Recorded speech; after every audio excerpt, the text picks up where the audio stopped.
Hey everyone, it's Ben Hardy here, and in today's video we're going to be talking about a gas credit that California is proposing. And so with that being said, let's pretty much just hop right into the video. But before we fully hop into it, I do want to mention that my car buying guide is available for sale right now. Link in the description down below if you want to save time, money the next time you purchase a car. Let's get into it. So let's quickly go through this California gas credit proposal.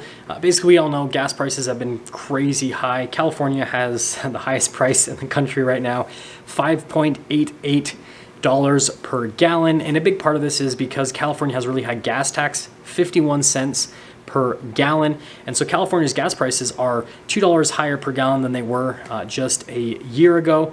And so Governor Gavin Newsom has basically proposed a fix to this situation, or temporary fix to the situation to help people out.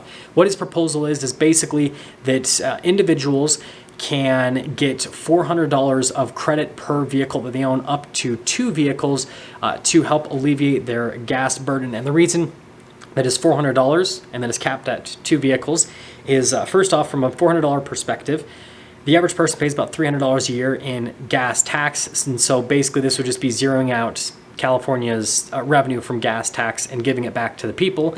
And then in terms of the 2 vehicle cap, this is to basically make it so that high income individuals that have like massive car collections aren't just getting crazy amounts of money for no reason, right?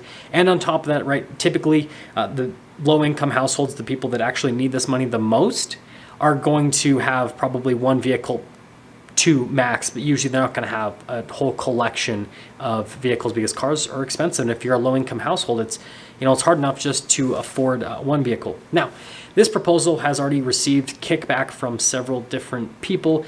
The main kickback is the fact that this doesn't have an income threshold associated with it.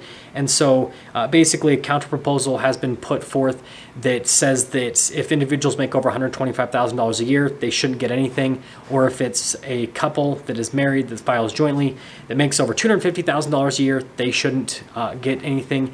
And that the money allocated should be based off of people and not cars. And so this again is trying to help the lower income individuals, or households rather. And so basically what this counter proposal says is that families would be able to get $200 per person essentially.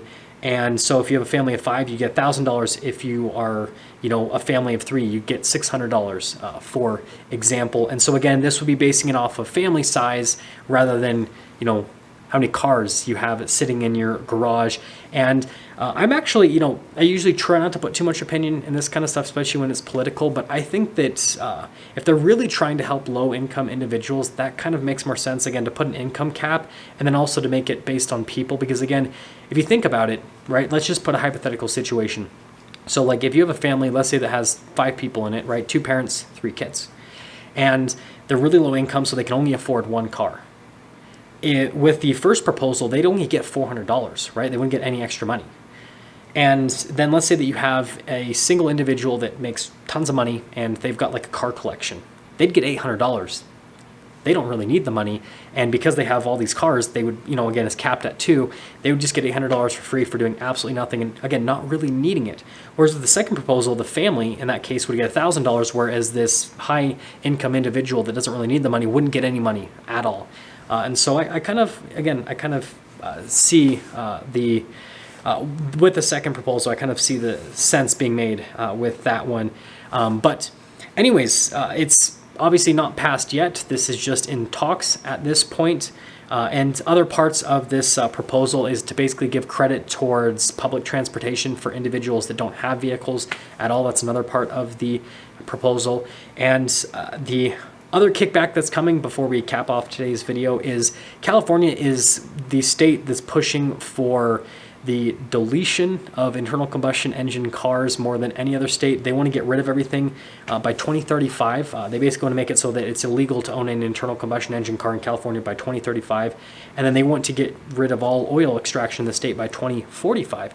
And so by basically giving a credit for people to buy more gas right now in the short term, it's a lot of people are saying, wait, that's going against what we're trying to work towards in the long term. And that's kind of stuff is a slippery slope, right?